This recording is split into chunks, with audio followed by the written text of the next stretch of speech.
तो मिश्रा स्टडी नवगछिया में आपका स्वागत है। आज हम लोग कुछ इंपॉर्टेंट प्रश्न को करने वाले हैं और इससे जो इम्पोर्टेंट फैक्ट बन सकता है वो भी बताने का प्रयास हम करेंगे। तो पहला प्रश्न आपके सामने में ये है कि भारत में प्रथम उर्वरक संयंत्र कहाँ लगा था? तो यह लगा था रानीपेट में। अब देखिए, उर्वरक संयंत्र के बारे में हम कुछ चर्चा करते हैं। तो भारत का पहला उर्वरक संयंत्र जो था वह सिंदरी था और इसकी स्थापना जो है प्रधानमंत्री पंडित जवाहरलाल नेहरू ने की थी। और यह संयंत्र जो है झारखंड के धनबाद जिले के सिंदरी में है। इतना याद रखिएगा आप लोग, इंपॉर्टेंट फैक्ट। नेक्स्ट प्रश्न है कि दामोदर नदी कहाँ से निकलती है? यह निकलती है छोटा नागपुर के पठार से। तो देखिए इसके बारे में कुछ इंपॉर्टेंट फैक्ट कि दामोदर नदी की लंबाई जो है वह 592 किलोमीटर है और यह नदी भारत के झारखंड और पश्चिम बंगाल में बहने वाली नदी है और इस नदी को बंगाल का शोक नदी भी कहते हैं। चलिए अगला प्रश्न देखिए क्या दिया है कि भारतीय संविधान को अपनाया गया था। तो भारतीय संविधान को अपनाया गया था संविधान सभा के द्वारा। अब देखिए कुछ इंपॉर्टेंट फैक्ट इससे कि इसे जो है संविधान सभा के द्वारा 26 नवंबर 1949 को अपनाया गया था और यह संविधान 26 जनवरी 1950 को लागू किया गया पूरे भारत में। और संविधान को बनाने में संविधान सभा को 2 साल 11 माह और 18 दिन का समय लगा था। संविधान के प्रारूप समिति के अध्यक्ष डॉक्टर भीमराव अंबेडकर थे और संविधान में अभी वर्तमान में 25 भाग, 395 अनुच्छेद और 12 अनुसूचियां हैं। चलिए अगला प्रश्न देखते हैं क्या है। आगे देखिए क्या दिया है। क्वेश्चन है कि पुस्तक द ओरिजिन ऑफ स्पीसीज के लेखक कौन थे? तो इसके लेखक थे चार्ल्स रॉबर्ट डार्विन। इसके बारे में कुछ इंपॉर्टेंट फैक्ट देखिए कि यह पुस्तक जो है 24 नवंबर 1859 में प्रकाशित किया गया था और इस पुस्तक में जो है विकास का सिद्धांत प्रस्तुत किया गया है और इस पुस्तक को जीव विज्ञान का आधार भी माना जाता है। नेक्स्ट प्रश्न देखिए क्या दिया है। अगला क्वेश्चन है कि भारत के राष्ट्रपति को उसके पद से हटाया जा सकता है, तो संसद के द्वारा हटाया जा सकता है। कुछ इंपॉर्टेंट फैक्ट जानिए कि यह जो हटाने की प्रक्रिया है यह है महाभियोग और महाभियोग द्वारा जो है भारत के राष्ट्रपति को संसद द्वारा हटाया जा सकता है और इसे हटाने की प्रक्रिया का वर्णन जो है अनुच्छेद 61 में किया गया है। अगला प्रश्न है कि भारत और श्रीलंका को किस जल संधि द्वारा अलग किया गया है? तो पाक जलडमरू मध्य के द्वारा अलग किया गया है। तो सबसे पहले जानिए कि जल संधि क्या होता है।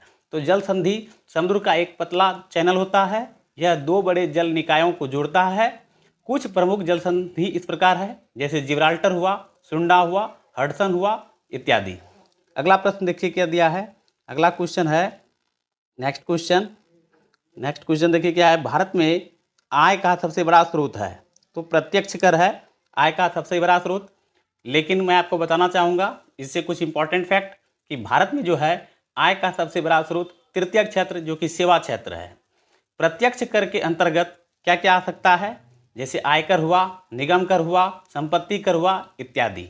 चलिए अगला प्रश्न देखिए क्या है कि बनारस हिंदू विश्वविद्यालय की स्थापना किसने किया था? तो इसकी स्थापना क्या था? पंडित मदन मोहन मालवीय ने। अब इसके बारे में कुछ इंपॉर्टेंट फैक्ट जानिए।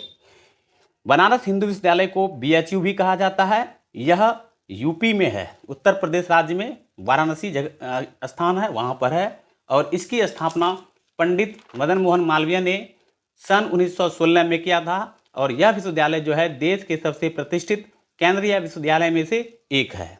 अगला प्रश्न देखिए क्या दिया है। अगला क्वेश्चन आपके सामने ये रहा कि भारत में नियोजित अर्थव्यवस्था आधारित है। तो यह आधारित है मिश्रित अर्थव्यवस्था पर।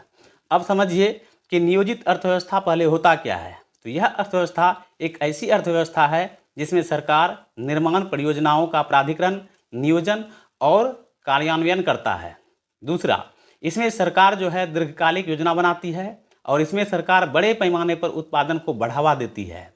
इसमें सरकार जो है कीमतें, मजदूरी और उत्पादन भी तय करती है और यह अर्थव्यवस्था बाजार अर्थव्यवस्था से अलग होता है। अगला प्रश्न देखिए, तिब्बत में मानसरोवर झील के पास जिस नदी का स्रोत है वह है ब्रह्मपुत्र, सतलज तथा सिंधु। अब इसके बारे में जानिए कि मानसरोवर झील यानी इस झील का दूसरा नाम जो है राक्षस झील या राक्षस ताल झील भी कहा जाता है इस मानसरोवर झील को। दूसरी बात यह है कि ब्रह्मपुत्र नदी को तिब्बत में यारलुंग, ठीक है, जबकि सांगपो तथा ब्रह्मपुत्र नदी को तिब्बत में यारलुंग कहा जाता है, सतलज को सांगपो कहा जाता है और सिंधु को जो है जांगबू कहते हैं। तो इस तरह से कुछ मैंने इंपॉर्टेंट फैक्ट बताया। यदि वीडियो पसंद आए तो लाइक शेयर अवश्य कीजिएगा, और यदि आप चाहते हैं इसका डिटेल तो मैं डिटेल बताने का प्रयास करूंगा। तो मेरे चैनल को सब्सक्राइब कीजिए, लाइक कीजिए, शेयर कीजिए, ताकि दूसरों को भी बेनिफिट हो। मिलते हैं आगे क्वेश्चन को लेकर नेक्स्ट वीडियो में। थैंक यू, धन्यवाद, आपका दिन शुभ हो।